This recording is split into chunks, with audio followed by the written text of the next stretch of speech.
Угу. Вот видишь, смотри. Ух ты. Что, может яблоки будете собирать, а? Не хотите яблоки собрать? Вот папа. Угу. Себе такие. Да.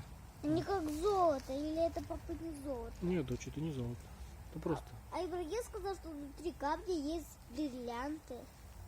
Ну, то он так говорит. Он откуда знает? Нет, это правда, он разбил какой-то камень, и там были бриллианты.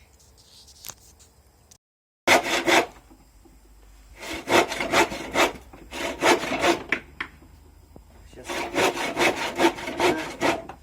В то время, когда закладываются основы чемпионата Казахстана, я должен в другом месте, что ли, быть?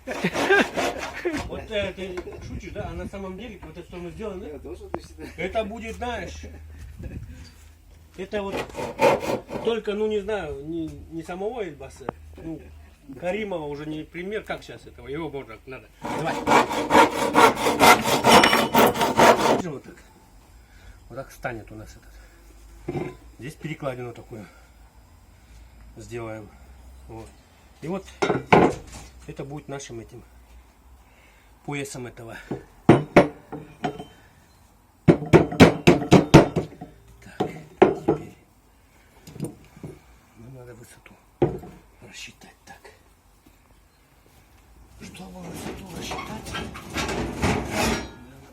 например, это вот возьмем слишком, да?